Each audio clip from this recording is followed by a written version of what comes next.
प्रश्न आया है। प्रश्नकर्ता आप अपना नाम सुश्री सुमन द्विवेदी दिल्ली की रहने वाली हैं।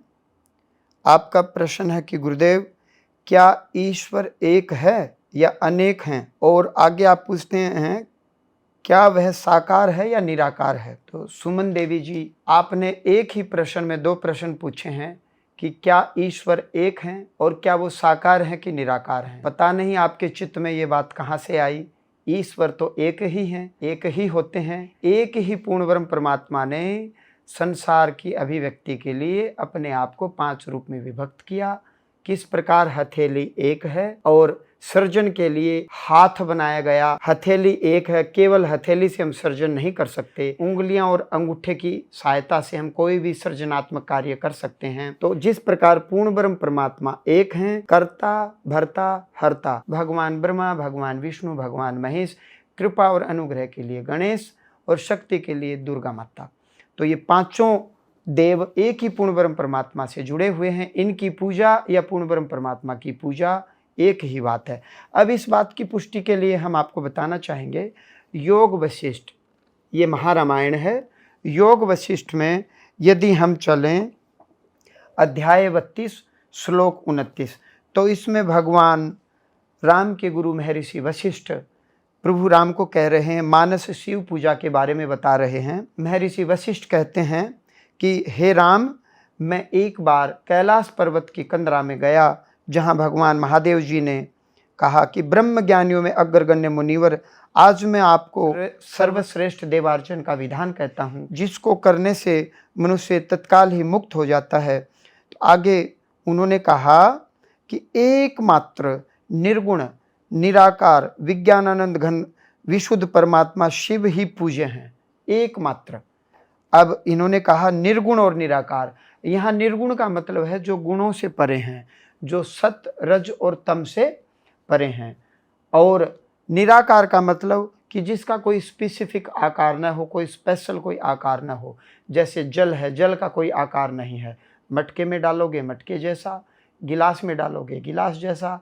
हवा का कोई आकार नहीं है, वायु का कोई आकार नहीं है। मटके की वायु को घटाकाश बोला गया है, भीतर जो चिदाकाश बोला गया है और ऊपर जो महाआकाश बोला गया है।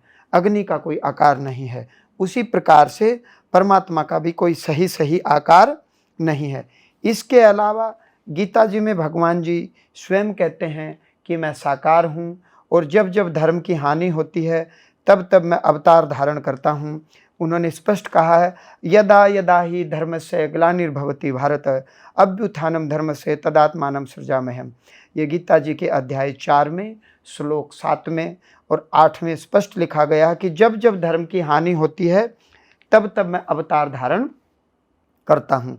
इसके अलावा गीता जी में भगवान श्री हरि, भगवान श्री कृष्ण ने स्पष्ट कहा गया है कि अर्जुन आ ब्रह्म भूना लोका पुनरावर्तिनो अर्जुन मामुपेत्य तु कौन्ते पुनर्जन्म न विद्यते। हे अर्जुन, ब्रह्मलोक तक सभी लोक पुनरावृत्ति वाले हैं, अर्थात ब्रह्मलोक से नीचे तक यदि कोई मनुष्य जाता है तो उसको पुनः जन्म लेना पड़ता है। लेकिन हे कौन्ते, मुझे प्राप्त होकर पुनः इस संसार में नहीं आना पड़ता। ये भगवान श्री कृष्ण ने अर्जुन को बताया।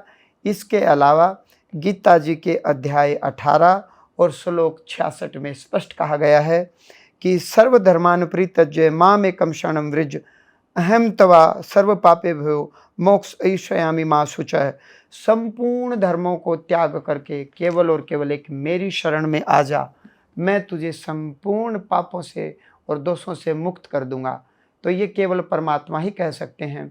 भगवान श्री नारायण ने स्पष्ट कहा है, साकार रूप में आकर के कहा है, और गीता भगवान जी ने सुनाई है। तो यही बात तुलसीदास जी की तुलसीकृत रामचरितमानस में भी देखने को मिलती है कि जब जब परमात्मा को जिस जिस रूप में भक्त ने देखना चाहा, नारायण ने, उस निराकार ने उसी रूप में आकार ले लिया।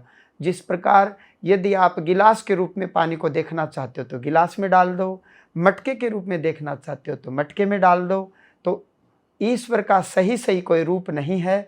भक्त जिस रूप में भी देखना चाहता है, भगवान भक्त के वशीभूत होकर के वैसा ही रूप और स्वरूप प्रकट कर देते हैं।